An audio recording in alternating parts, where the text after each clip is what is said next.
ഹരേ കൃഷ്ണ. സർവം ശ്രീ രാധാകൃഷ്ണാർപ്പണമസ്തു. അധ്യായം 10 വിഭൂതിയോഗം. ശ്ലോകം 19. ശ്രീ ഭഗവാനുവാച ഹന്തേ കഥയിഷ്യാമി ദിവ്യാഹ്യാത്മവിഭൂതയഃ പ്രാധാന്യതഃ കുരു ശ്രേഷ്ഠ നാസ്ത്യന്തോ വിസ്തരസ്യ മേ. വിവർത്തനം.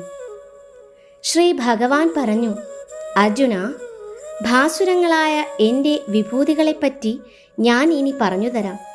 പ്രാധാന്യമുള്ളവയെപ്പറ്റി മാത്രം. വിസ്തരിക്കുകയാണെങ്കിൽ അവയ്ക്ക് അവസാനമുണ്ടാവില്ല. ഭാവാർത്ഥം. കൃഷ്ണൻ്റെയും അവിടുത്തെ വിഭൂതികളുടെയും മഹത്വം അമേയമാണ്. വ്യക്തിഗത ജീവാത്മാവിൻ്റെ ഇന്ദ്രിയങ്ങൾക്ക് പരിധിയുണ്ട്. അവയ്ക്ക് കൃഷ്ണനെ സമഗ്രഭാവത്തിൽ ഗ്രഹിക്കാനാവില്ല. എങ്കിലും ഭക്തന്മാർ കൃഷ്ണനെ അറിയാൻ ശ്രമിക്കുന്നു. ജീവിതത്തിലെ ഏതെങ്കിലും ഒരു ദശയിലോ ഒരു പ്രത്യേക സമയത്തോ കൃഷ്ണനെ തികച്ചും അറിയാൻ കഴിയുമെന്ന ധാരണയോടെയല്ല ഭക്തന്മാർ അതിനായി ശ്രമിക്കുന്നത്. കൃഷ്ണനെക്കുറിച്ചുള്ള വിഷയങ്ങൾ തന്നെ അമൃതം പോലെ ആസ്വാദ്യമാകുന്നത് കൊണ്ടാണ്. ആ കഥാശ്രവണം അവരെ ആനന്ദഭരിതരാക്കുന്നു. കൃഷ്ണന്റെ വിഭൂതികളെയും നാനാവിധ ശക്തികളെയും പറ്റി പരസ്പരം ചർച്ച ചെയ്യുന്നതിലും കേൾക്കുന്നതിലും വിശുദ്ധ ഭക്തന്മാർ ദിവ്യമായ ആനന്ദം കണ്ടെത്തുന്നു. അതുകൊണ്ട് അവർ അത് കേൾക്കുവാനും ചർച്ച ചെയ്യുവാനും ഇഷ്ടപ്പെടുന്നു. ജീവാത്മാക്കൾക്ക് കൃഷ്ണന്റെ വിഭൂതികളെയൊട്ടാകെ മനസ്സിലാക്കാൻ കഴിയുകയില്ലെന്ന് അദ്ദേഹത്തിനറിയാം. അതുകൊണ്ടാണ് തൻ്റെ വിവിധ ശക്തികളുടെ പ്രാധാന്യമേറിയ ആവിഷ്കരണങ്ങളെ മാത്രം എടുത്തു പറഞ്ഞത്. ഇവിടെ പ്രാധാന്യതഃ എന്ന പദം പ്രത്യേകം ശ്രദ്ധേയമാണ്.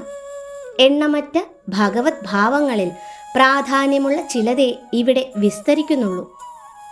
അവയെല്ലാം ഗ്രഹിക്കുവാൻ സാധ്യമല്ല.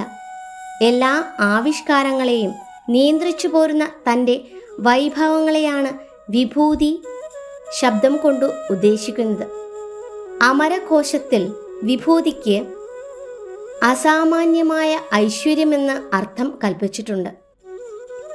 വ്യക്തിശൂന്യവാദികൾക്കോ വിശ്വദേവതാവാദികൾക്കോ ഭഗവാന്റെ സവിശേഷമായ ഐശ്വര്യങ്ങളെക്കുറിച്ച് അറിയാനോ അവിടുത്തെ ദിവ്യശക്തികളുടെ ആവിഷ്കാരങ്ങളെക്കുറിച്ച് മനസ്സിലാക്കാനോ സാധ്യമല്ല. ആ ദിവ്യശക്തികൾ വിവിധ രൂപങ്ങളിൽ ഭൗതികാധ്യാത്മിക ലോകങ്ങളിലെങ്ങും പ്രത്യക്ഷീഭവിക്കുന്നുണ്ട്. അവയിൽ സാധാരണ ജനങ്ങൾക്ക് നേരിട്ടു കാണാൻ കഴിയുന്ന ചിലതാണ് ഇവിടെ കൃഷ്ണൻ വിവരിക്കുന്നത്.